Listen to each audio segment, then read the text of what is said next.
ಉಡುಪಿ ಸರ್ಕಾರಿ ಬಾಲಕಿಯರ ಪದವಿ ಪೂರ್ವ ಕಾಲೇಜಿನಲ್ಲಿ ಉಂಟಾಗಿರುವಂತಹ ಹಿಜಾಬ್ ಪ್ರಕರಣ ಹಲವು ತಿರುಗಳನ್ನು ಪಡೆದುಕೊಳ್ತಾ ಇದ್ದು ಸದ್ಯ ವಿವಾದಗಳು ಮುಗಿಯುವಂತಹ ಯಾವುದೇ ಲಕ್ಷಣಗಳು ಕಾಣ್ತಾ ಇಲ್ಲ.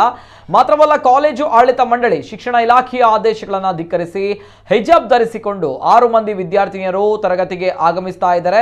ಅದರಲ್ಲಿ ಓರ್ವ ವಿದ್ಯಾರ್ಥಿನಿ ಹಿಜಾಬ್ ಹಕ್ಕು ಪ್ರಶ್ನಿಸಿ ಹೈಕೋರ್ಟ್ಗೆ ಅರ್ಜಿ ಸಲ್ಲಿಸಿದ್ದಾಳೆ.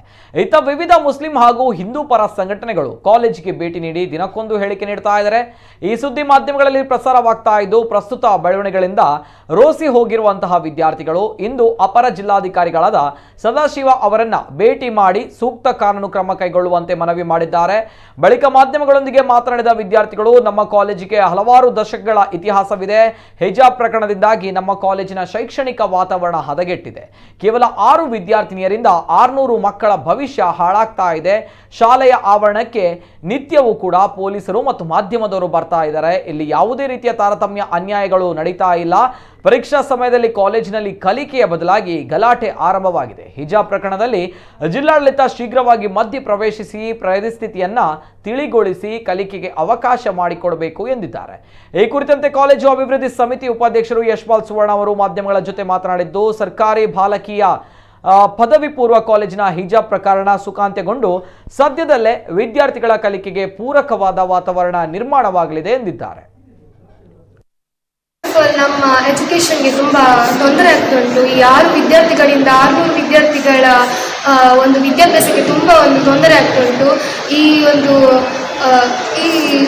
6 ಜನ ವಿದ್ಯಾರ್ಥಿಗಳಿಂದ ನಮ್ಮ ಕಾನ್ಸಂಟ್ರೇಷನ್ ಎಲ್ಲ ಓದಿನ ಕಡೆಗೆ ಬಿಟ್ಟು ಬರೀ ಅವ್ರ ಕ್ಯಾಂಪಸ್ನೊಳಗೆ ತಿರುಗುವಾಗ ಮೀಡಿಯಾದವರೆಲ್ಲ ಬಂದು ಪ್ರೆಸ್ನವರೆಲ್ಲ ಬಂದು ಪೇಪರಲ್ಲೆಲ್ಲ ಬರ್ತಾ ಉಂಟು.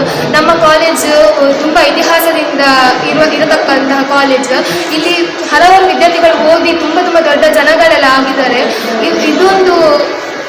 ಈ ಒಂದು ವಿಷಯದಿಂದ ನಮ್ಮ ಕಾಲೇಜಿನ ಒಂದು ಮರ್ಯಾದೆ ಅನ್ನೋದು ಹೋಗ್ತಾ ಇದೆ. ಅಂದರೆ ತುಂಬ ಕಡೆ ಎಲ್ಲ ಸೋಷಿಯಲ್ ಮೀಡಿಯಾದಲ್ಲೆಲ್ಲ ನಮ್ಮ ಕಾಲೇಜಿನದೇ ವಿಷಯ ತುಂಬ ಕಡೆ ಸೋಷಿಯಲ್ ಮೀಡಿಯಾದಲ್ಲಿ ಬರ್ತಾ ಇದೆ.